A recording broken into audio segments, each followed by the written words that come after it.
Hello दोस्तों, मैं चंद्रभान चंद्र blog में आपका स्वागत करता हूं। और इस समय मैं निवास जो कि ज़िला मंडला में आता है वहां पर हूं।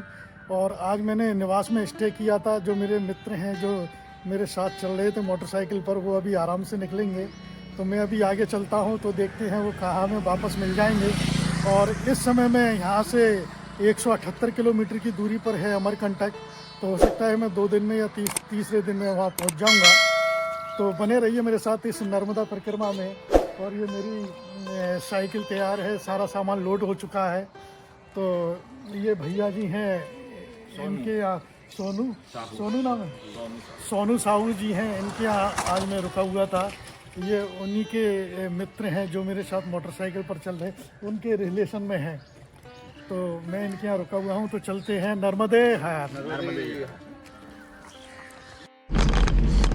तो दोस्तों देखिए, मेरी ये 25वें दिन है आज मेरी यात्रा का। तो मैं निवास से मैं ये अपनी यात्रा शुरू कर चुका हूँ। यहाँ से आगे मुझे शाहपुरा होते हुए डिंडोरी जोगी टिकरिया पहुँचना है। तो देखते हैं किस समय तक पहुँचेंगे। तो बने रहिए मेरे साथ इस नर्मदा परिक्रमा में।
शाहपुरा के लिए है ये।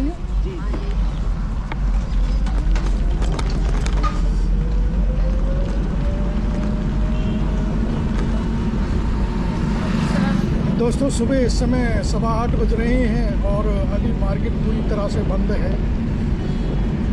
तो हमें तो अपने समय से निकलना है, क्योंकि समय से 5 बजे तक ही हम साइकिल वगैरह चलाते हैं।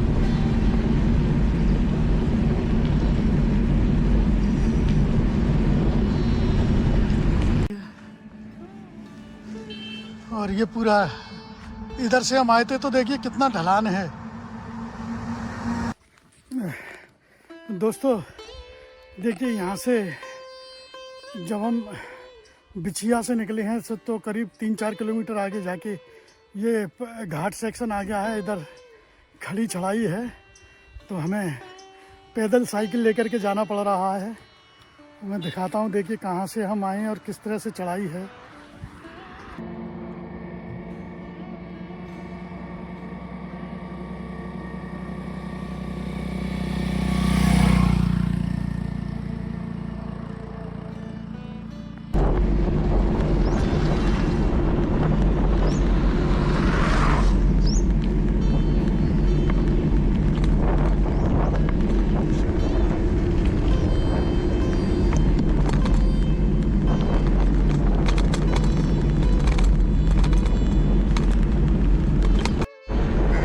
दोस्तों ये करीब जहाँ से हम चले हैं निवास से, ये करीब 15 से 20 के बीच में ये किलोमीटर के हिसाब से ये बिछिया है।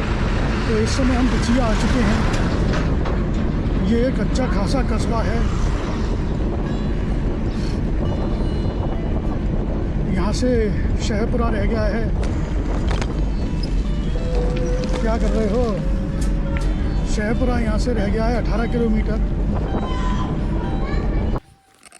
देखिए दोस्तों, मैं नर्मदा परिक्रमा के दौरान आज मैं सुबह निवास से चला था, जो कि यहाँ से 15 किलोमीटर की दूरी पर शहपुरा है। तो ये महाराज मुझे मिले हैं। ये भी इनके भी 2 चैनल हैं, ये पद यात्रा चैनल करते हैं और साइकिल यात्रा भी करते हैं। तो इनसे भी जानेंगे इनके चैनल के नाम। तो ये देखिए पैदल यात्रा कर रहे हैं नर्मदा परिक्रमा की। तो इनसे मिलकर बड़ा खुशी हुई। तो महाराज जी, आप कहाँ से हैं? हम महाराष्ट्र से है, अकोला जिला से। अकोला जिला से। तो और हमने परिक्रमा जो है ओंकारेश्वर से ही उठाई थी। हमारी पाँचवीं परिक्रमा चल रही। और हमारा भी यूट्यूब चैनल चलता है, दत्तपुरी महाराज 111, दत्तपुरी महाराज 501 नाम से भी सर्च करेंगे तो हमारा यूट्यूब चैनल आ जाएगा। 52 शक्तिपीठ 12 ज्योतिर्लिंग का हम पद यात्रा अभी फिलहाल नर्मदा जी के गोद में 5वीं परिक्रमा में चल रहे पद यात्रा में। और हमारा शुभ नाम महंत दत्तपुरी महाराज, श्री पंचदश नाम जूना अखाड़ा, अकोला महाराष्ट्र। तो महाराज जी, आपसे मिलकर बड़ी खुशी हुई और बहुत अच्छा लगा। जी जी महाराज। तो आपके चैनल को भी हम बोलते हैं कि आप इनके चैनल को भी लाइक और सब्सक्राइब कीजिए। और बहुत अच्छी, इतनी मुझसे नहीं, जो कि ये तो मेहनत, ये तो महाराज जी हैं, तो इनसे तो आपको बहुत अच्छी जानकारी विभिन्न जो हमारे धार्मिक स्थल हैं उनके बारे में मिलेगी इनके चैनल पर। आप भी ज़्यादा से ज़्यादा भाई साहब को सपोर्ट करो ताकि ये भी आगे बढ़ सके, उनकी यात्रा सफल हो। हर हर महादेव, नर्मदे हर। देखिए दोस्तों, इस समय हम शहपुरा आ चुके हैं। और शहपुरा आकर के 2 रोड आते हैं जबलपुर से, एक कुंडम होकर के आता है और एक बरेला होकर के आता है। तो हम बरेला और देवरी होकर के आए हैं। और ये अब यहाँ से आके वो कुंडम वाला रोड भी यहाँ आकर के मिल जाएगा। तो आगे चलते हैं। तो आगे एक सिलगी नदी पड़ेगी, उस नदी से पहले एक आश्रम है, तो वहाँ हम थोड़ा विश्राम करेंगे और भोजन प्रसादी भी वहीं करेंगे आज। तो चलिए चलते हैं उस आश्रम में। दोस्तों देखिए, हमने सिलगी नदी के पास से विश्राम किया था। तो वहाँ हमने दोपहर को लंच भी किया, भोजन प्रसादी पाई। और उसके बाद अब हम आगे बढ़ते हैं डिंडोरी की तरफ, जोगी टिकरिया। लेकिन इस समय 3:30 बज रहे हैं, तो हम वहाँ तक नहीं पहुँच पाएंगे। वहाँ से करीब 20 किलोमीटर पहले एक आश्रम है, वहाँ हम रुक जाएंगे। देखिए, सिलगी नदी से जैसे ही हम चले हैं तो घाट प्रारंभ हो गया है। और ये काफ़ी लंबा घाट है, कह नहीं सकते, कम से कम 3 या 4 किलोमीटर का घाट है।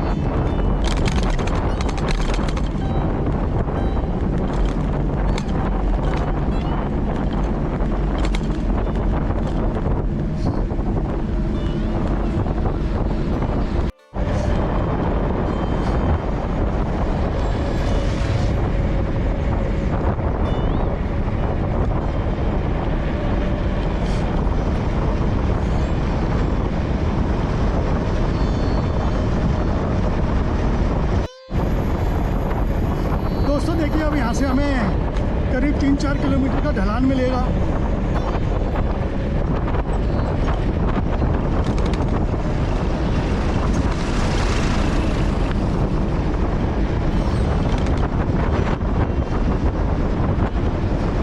करीब ये साइकिल इस समय 40 की स्पीड पर दौड़ रही है।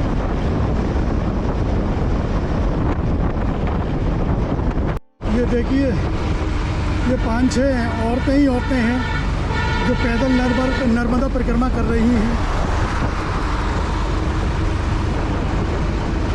और ये सारा जंगली इलाका है, कहीं कहीं पर कुछ घर बने हुए हैं और ये सभी आदिवासी लोग हैं।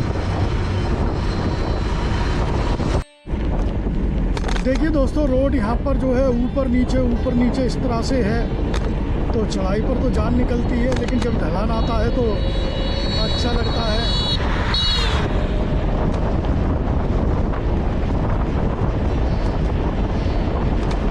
दोस्तों, मैं जहाँ भी जाता हूँ, जहाँ भी स्टे करता हूँ, यहाँ एक प्रथा है परिक्रमार्थियों के प्रति कि वो तिलक करते हैं। तिलक के साथ कुछ ना कुछ भेंट देते हैं और पैसे भी देते हैं। ये यहाँ का नियम है कि जहाँ भी परिक्रमार्थी जिनके यहाँ रुकते हैं तो वो इस तरह से उनका जब जाते हैं तो इस तरह से विदाई करते हैं। तो इस परिक्रमा में जितना स्नेह, जितना प्यार और जितना सम्मान इस देश में मैंने धार्मिक स्थान में अगर देखा है तो वो नर्मदा परिक्रमा है। नहीं तो आप कहीं पर भी, जैसे मथुरा वृंदावन हुआ और भी कहीं जो परिक्रमा का देते हैं, वहाँ ऐसा सिस्टम नहीं है। वहाँ के लोग बाग कोई ध्यान भी नहीं देता है कि क्या कौन परिक्रमार्थी है, कौन क्या है क्या नहीं है। और यहाँ रास्ते में चलते जाएंगे, बच्चे से लेके बड़े तक, बूढ़े तक, सभी नर्मदे हर कहते रहते हैं, बोलते रहते हैं। तो उनका भी जवाब देना होता है। हमें नर्मदे हर कहते हैं तो हम भी नर्मदे हर कहते हैं। और मेरे पास इतना लगेज है कि जहाँ से भी सामान मिलता है मेरे पास जगह भी नहीं है। अब मैं सामान को कहाँ रखूँ, मेरे साथ समस्या है। देखता हूँ मैं कहीं और दे दूँगा किसी को, ज़रूरतमंद लोगों को। एक बात और बतला दूं कि मेरे साथ जो हैं जबलपुर के जो मेरे नाम राशि चंद्रभान थे, जो मेरे मित्र थे, वो मेरे साथ यहाँ जो सिंगली नदी पड़ती है शहपुरा के पास, वहाँ तक आए थे। वहाँ से फिर वो वापस लौट गए। उनके मन में तो बहुत थी, लेकिन ठंड को देखते हुए और उनके पास कपड़े भी नहीं थे, इसलिए मैंने भी उन्हें समझाया। मैंने कि आप अपने घर जाइए। तो वो भी फिर समझे कि हाँ मेरे को दिक्कत आएगी, कपड़े भी नहीं ले हैं मेरे पास। तो वो वापस वहाँ से जबलपुर के लिए लौट गए हैं। तो वो अच्छा हुआ वो लौट गए, नहीं तो उनको दिक्कत आती, खामखा परेशानी खड़ी होती। उनके बच्चे भी चिंता कर रहे थे। तो धन्यवाद चंद्रभान जी, जो आपने जो मेरे को सहयोग दिया, जो सपोर्ट किया, उसके लिए नर्मदे हर। देखिए दोस्तों, हम सुबह निवास से चले थे और इस समय हम आना खेड़ा पर हैं। तो आज हम यहाँ स्टे करेंगे। काफ़ी ये थकाऊ रास्ता था, पहाड़ी रास्ता था, ऊबड़ खाबड़, कभी ढलान कभी चढ़ाई, कभी ढलान कभी चढ़ाई। तो दोस्तों आज हम यहाँ स्टे करेंगे। और अमरकंटक अब यहाँ से 127 किलोमीटर की दूरी पर है, जो कि हम आज कल चलेंगे, परसों चलेंगे। और हो सकता है कि परसों शाम तक हम अमरकंटक पहुँच जाएं, नहीं तो हम तीसरे दिन तो पहुँचेंगे ही पहुँचेंगे। तो दोस्तों बने रहिए मेरे साथ इस नर्मदा परिक्रमा में, और इस नर्मदा परिक्रमा का आप आनंद लीजिए। तो जय हिंद, जय भारत, नर्मदे हर।